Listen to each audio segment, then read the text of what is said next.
மக்கள் அனைவருக்கும் வணக்கம். 2 நாளா இந்த ஆளுடைய வீடியோ வைரல் ஆகுது. அதுக்கு ஏதாவது பதில் சொல்லுங்க அப்படின்னு கேட்டதுனால இந்த வீடியோ. வேற யாரும் கிடையாது. திமுகவுக்கு சொம்படிக்கிற ஒரு 7-8 பத்திரிகையாளர் சொல்லிட்டு தெரிஞ்சானுங்க.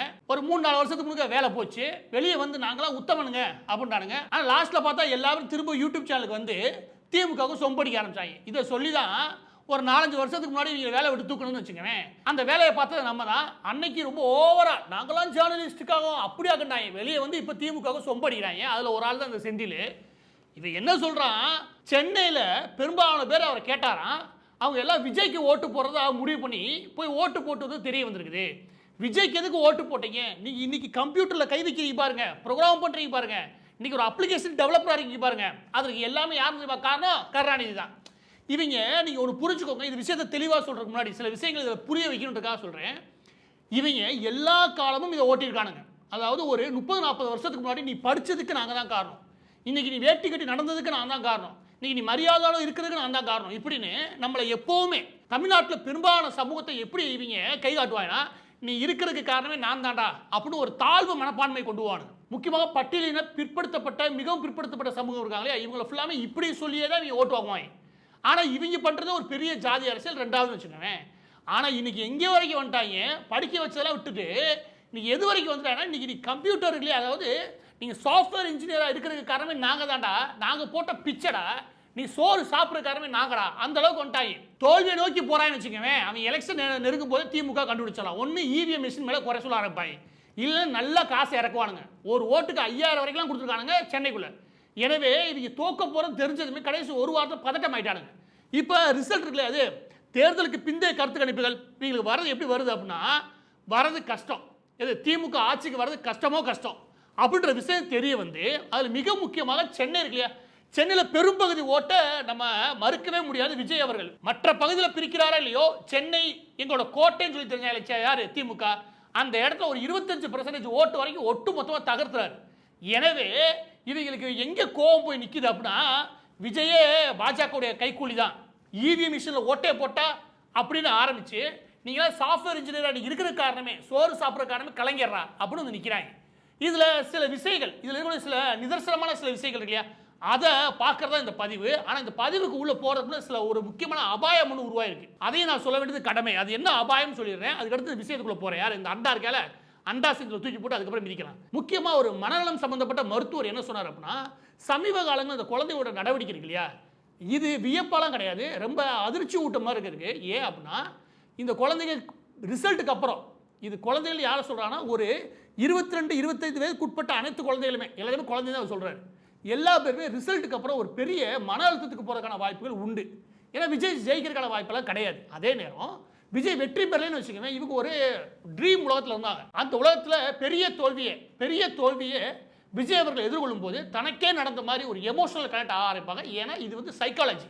அதாவது பெரிய பெரிய பிரபலங்களுக்காக தன்னோட உயிரை மாற்றிக்கிறாங்க இல்லையா, அதெல்லாம் என்ன கதை அப்படின்னா, அதுக்கு பின்னாடி இருக்கிறது பேராசோசியல் ரிலேஷன்ஷிப்டுவாங்க. அதாவது சைக்காலஜியில் பேராசோசியல் ரிலேஷன்ஷிப்ன்றது என்னன்னா, ஒருத்தரோட ஒரு பிரபலமாக இருப்பார், அவராகவே அப்படி முழுமையாக தன்னோட 24 மணி நேரம் வாழ்கிற அளவுக்கு அவங்களோட இவங்க அட்டாச் ஆகிடுவாங்க.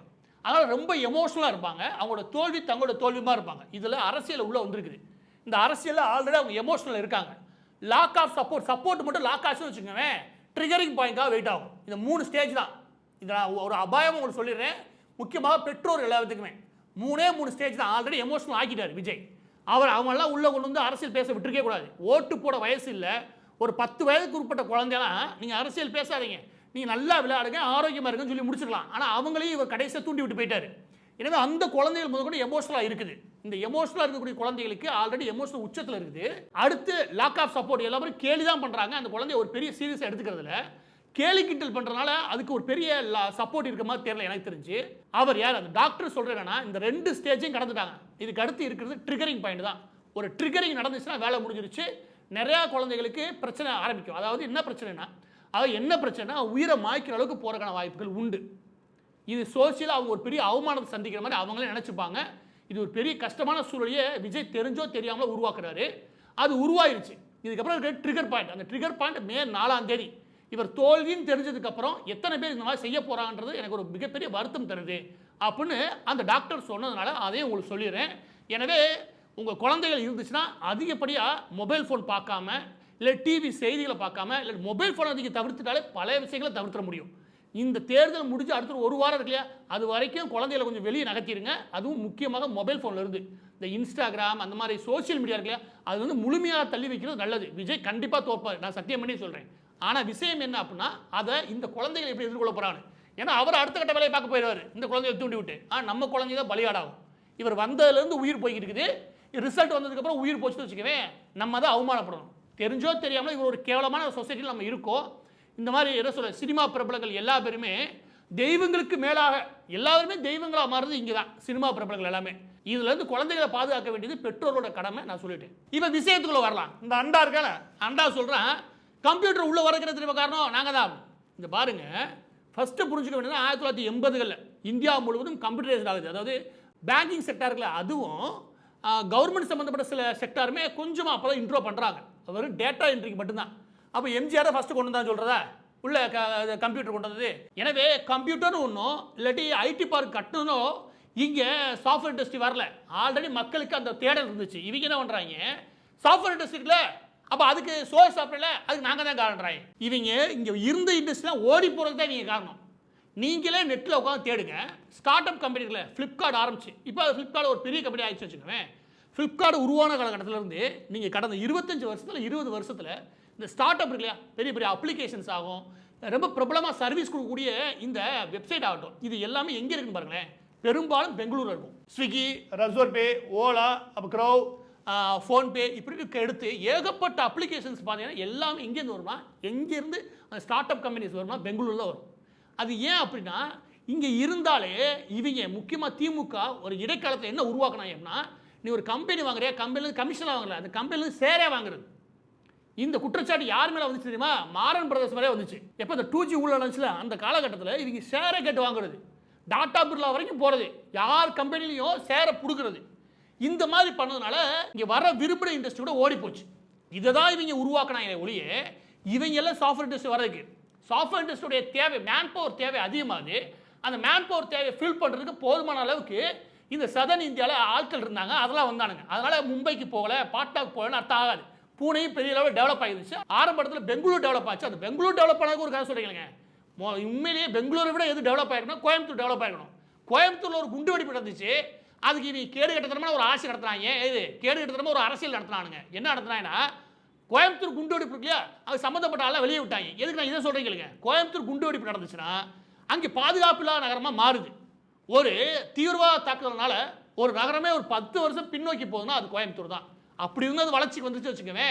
ஆனால் இது இன்னும் நல்ல வளர்ச்சிக்கு வர வேண்டியது. ஆனால் அங்கே வர வேண்டியது ஃபுல்லாக கரெக்டாக பெங்களூர் நகர்ந்துச்சு. அந்த காலகட்டத்தில் காங்கிரஸ் சரியாக வேலை பார்த்தாங்கன்னு வச்சுக்கவே. இதுதான் உண்மை. இவங்க இருந்து இவங்க பண்ண அரசினால ஓடி போனவங்க அதிகம். கடைசியாக கியா இண்டஸ்ட்ரி ஓடி போனால அது வரைக்கும். எனவே நல்ல நிலைமைக்கு போக வேண்டிய, இப்படி வச்சுக்கோங்க, ஒரு மாணவர் 95 மார்க் வாங்குறாரு. அந்த மாணவரை 80 மதிப்பெண்ணுக்கு குறைச்சி 78 வாங்க வச்சுட்டு அவன் 78 வாங்குறான் பாரு, இன்னொருத்தன் 60 வாங்கியிருப்பால, அவனோட கம்பேர் பண்ணி அவன் 60 தான் வாங்குறான். உன்னை 78 வாங்க வச்சது நான் ஒரு டீச்சர் சொன்ன எப்படி இருக்கும். அதுதான் தமிழ்நாட்டோட நிலைமை. பீகாரையும் உத்தரப்பிரதேசையும் காட்டுறாங்க. அது ஏறக்குறைய 50 மார்க் வாங்கிருச்சு, இன்னைக்கு 60 மார்க் வாங்கியிருக்குது. ஆனால் 95 மார்க் வாங்கியிருந்தவன் என்னைய கூட 78 மார்க் வாங்க வச்சுட்டு அவனோட ஒப்பிடுறீங்க. 50 மார்க் வாங்கின போய் 60 மார்க் வாங்குறானா, அவன் வளர்றான். 95 வாங்கியிருந்தேன், நான் 78 வாங்கினேன்னா நான் கீழே வாங்கிருக்கேன்னு அர்த்தம். கேட்டா அதை சொல்லுங்கண்ணா, அதை பேச மாட்டானுங்க. எதுக்கு எடுத்தாலும் அங்கேயே ஒப்பிடுறானுங்க. இங்கேருந்து பஞ்சாப்ல போய் ஒப்பிடுவானே வச்சுக்கோங்க.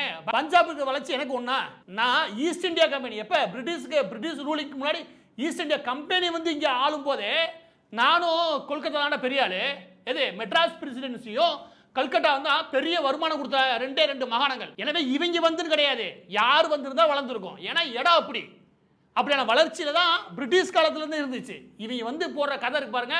எதுக்கு எடுத்தாலும் நான் படிக்க வச்சேன், உனக்கு வேலை கிடைச்சதுக்கு நான் தான் காரணம், நீ செருப்பு போட்டதுக்கு நான் தான் காரணம், நீ ட்ரெஸ் போடுறதுக்கு நான் தான் காரணம், ஜட்டி போடுறதுக்கு நான் தான் காரணம் சொல்லிக்கிறேன் பாருங்க. இது வெக்கமே கிடையாது யாருக்கு, இந்த திமுகவுக்கு. ஆனால் கடைசி எங்கே நிற்கிறாங்க, பெரியார் இல்லைன்னா கம்ப்யூட்டரில் இல்லைன்னுட்டாங்க. ஐயோ இதில் உண்மையிலே பேசியிருக்காங்க. ஈவே ராமசாமி இல்லைன்னு வச்சுக்கோங்களா, கம்ப்யூட்டர் என்ன தெரியுமா, அவர் தான் எதிர்காலத்தை கணிச்சாண்டுவாங்க. கடைசியாக உதயநிதிக்கு வந்துடுவாங்க. இப்போ ஏன்டா வளரலை கேட்குறேன். நான் ஏன் இதை சொல்கிறேன்னா, இவ்வளோ ஸ்டார்ட் அப் இருந்துச்சுல, எத்தனை ஸ்டார்ட் அப் இங்கே சக்ஸஸ்ஃபுல்லாக மாறுச்சு. கியா ஓடி போச்சு. ஏன் சொல்லுவா, இந்த உதயநிதி இருக்கா பாருங்க, அவரோட இன்ஸ்டாகிராமில் என்ன பண்ணியிருக்காரு, ஒரு நடிகைக்கு லைக் போட்டுருக்காரு. இவருடைய பொறுப்பு என்ன, நடிகைக்கு ஏற்கனவே இதே மாதிரி ஒரு சச்சரவில் மாட்டிருக்காரு. அதே மாதிரி சச்சரவு இப்போ 2 நாளாக மாட்டுறாரு. நடிகைக்கு லைக் போட்டுக்கிட்டு. இது வேலையா? இந்த பொழப்பாக இருக்காங்க. அதாவது நான் இது ஏன் சொல்ல வரேன்னா, ரொம்ப சிம்பிளாக புரிஞ்சுக்க முடியும். இந்த கடந்த 5 வருஷத்தில் நடிகைகள் மட்டும்தான் வாழ்ந்தாங்க. இங்கே நடிகைகளுக்கு மட்டும் போதுமான அளவுக்கு வளர்ச்சி இருந்துச்சு. மற்ற யாருக்கும் பெருசாக வளர்ச்சி இல்லை. இவங்களுக்கு கவனமே இல்லை. கவனம் இருந்தால் நீ தெரியாமல் லைக் போட்டால் கூட ஒரு இண்டஸ்ட்ரியல் சம்மந்தமாக லைக் போட்டிருப்பேன். அதெல்லாம் கிடையாது. இதில் கவனிங்க. இப்போ வளருது இல்லையா டேட்டா சென்டர், அது இதெல்லாம் அதுவுமே கூட மும்பை தான் ஃபர்ஸ்ட்டில் இருக்குது. ஆர்டிஃபிஷியல் இன்டெலிஜென்ஸ் இல்லையா, இதுக்குள்ளே உள்ள வந்துட்டாங்க. ஈவே ராமசாமி தான் ஆர்டிஃபிஷியல் இன்டெலிஜென்ஸ் எதிர்காலத்தில் வரும் கணிச்சிடணும். அதையும் ஸ்டேஜ் போட்டு பேசலாம் இருக்கான். மும்பை இருக்கு இல்லையா, அதில் டேட்டா சென்டர் ஹெவியாக போயிட்டு இருக்கு. இன்றைக்கி அவங்க தான் லீடர். 2வது இடத்துல ஹைதராபாத் இருக்குது. ஹைதராபாத்தில் தான் பெரிய இன்வெஸ்ட்மெண்ட்டே போயிருக்கு. நீங்கள் ஹைதராபாத்தில் போனீங்கன்னா தெரியல, இந்த அண்டாலாம் இருக்காம இருங்க. அந்த யூஎஸ்க்கு போயிட்டு அமெரிக்காவே போதுமான வளர்ச்சியாக இல்லை, தமிழ்நாடு வளர்ச்சியாக இருக்குன்றியா. அந்த அளவுக்கு பேசக்கூடிய இவங்க. அதுக்கடுத்து பெரிய இன்வெஸ்ட்மெண்ட்டை சமீபத்தில் எடுத்தது விசாகப்பட்டினம். எனவே இங்கே போயிட்டு இண்டஸ்ட்ரி ஏன்டா நம்ம ஊரை விட்டு ஓடுது? நல்ல வாய்ப்பு இருக்குது, மேன் பவர் இருக்குது, போதுமான கட்டமைப்பு இருக்குது. ஆனால் ஏன்டா வரல? ஏன்னா இவங்க ஷேர் கேட்குறாங்க.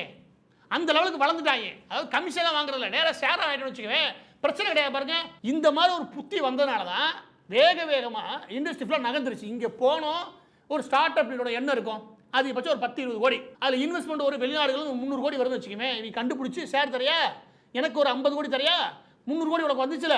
அப்புறம் அந்த ஸ்டார்ட் அப் நிறுவனத்துடைய ஐடியாவோ அது சக்ஸஸ் ஆகாமல் தடுத்து நிறுத்துறது தான் இவங்க வேலையாக இருக்கும். யார்? திமுக காரோட வேலை. எனவே தான் இங்கேருந்து ஓடி போயிட்டாங்க. இதில் என்னெல்லாம் உருட்டுவாங்க அப்படின்னா, மாநிலத்தோட வளர்ச்சி இருக்குல்ல, அதுக்கு வித்திட்டவர், ஊழலுக்கு வித்திட்டவர் தான் கருணாநிதி. ஊழலின் தந்தை தான் கருணாநிதி. தமிழ்நாட்டோட வளர்ச்சிக்கும் கருணாநிதிக்கு எந்த சம்மந்தமும் கிடையாது. 1972களில் 1972, 73, 74களில் டிவிஎஸ் மோட்டார்ஸ் அப்புறம் 1911 ஓட்டியிருக்காங்க பஸ்ஸை. அது எல்லாத்தையும் கவர்மெண்ட் ஆகிட்டாங்க. சரி, கவர்மெண்ட் ஆகிட்டே அதே ஓட்டினா அதுக்கடுத்து ஒரு அடுத்த ஆட்சியில் இவங்க பிரைவேட் ஆக்கி இவங்க ஓட்ட ஆரம்பிச்சிட்டாங்க. இவங்க வேலை என்னன்னா, மொத்த தொழிலும் தான் கையில் இருக்கணும். இன்றைக்கி நீங்கள் பார்த்தீங்கன்னு வச்சுக்கோங்க, மீடியா இவங்க கண்ட்ரோலில் இருக்கும், டிவி இண்டஸ்ட்ரி இவங்க கண்ட்ரோலில் இருக்கும், இந்த கேபிள் டிவி இவங்க கண்ட்ரோலில் இருக்கும், சிமெண்ட் மேனுஃபேக்சரிங் இவங்க கண்ட்ரோலில் இருக்கும், லிக்கர் சாராய உற்பத்தி இவங்க கண்ட்ரோல், எல்லா செக்டார் எதெல்லாம் வருமானத்தில் அத்தனை செக்டார் இவங்க கையில் இருக்கும். இவங்க நேரடி கண்ட்ரோல் கொண்டு வந்துட்டாங்க. நல்ல வேலை டிவிஎஸ் டிரான்ஸ்போர்ட் சர்வீஸ் அவங்க கையில் கொடுத்துட்டு அவங்க 2 வீலர் மேனுஃபேக்சரிங் போயிட்டாங்க. அதனால் அவன் இன்னும் வளர்ந்துட்டான்னு வச்சுக்கோங்க. ஆனால் இவங்க என்ன பண்ணாங்க? இவங்க கொழுத்து தின்னதான் மிச்சம். நான் சொல்கிறேன், வெறும் ஆர்டிஃபிஷியல் இன்டெலிஜென்ஸ் சாஃப்ட்வேர் மட்டும் சொல்ல, எந்த இண்டஸ்ட்ரியுமே இவங்க வளர விட்டது கிடையாது. யார்? திமுக. வந்தாங்கன்னா இவங்க வளர்றதுக்கு யோசிப்பாங்க. சிபிஎஸ் ஸ்கூல் வேண்டுவாங்க, அதில் ஹிந்தி எதிர்ப்புவாங்க. ஆனால் இவங்க பார்த்தீங்கன்னா ஒரு 300 ஸ்கூல் நடத்துவாங்க. இவங்க வளர்றதுக்கு என்னென்ன வகையோ அதெல்லாம் அரசியலாகவே பண்ணுவாங்க. டிஆர் பாலுல ஆரம்பித்து எஸ்என்ஜே வரைக்கும் எல்லாமே திமுக தொடர்புடைய நிறுவனங்கள் தான். எல்லாமே என்னது?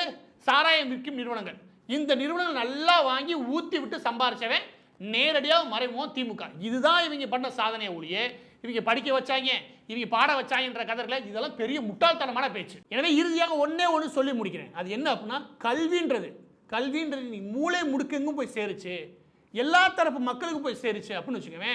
இந்த நேரு தோல் மேலே கை போட்டு ஒருத்தர் நிற்கிறார்ல, இந்த ஆள் தான் காரணம். இவரை படிக்க விடாமல் பண்ணி எல்லாத்துக்கும் ஈவேரானு நமக்கு எழுதி வச்சு நம்ம முட்டாளாக்கணும். யார்? இந்த கும்பல்.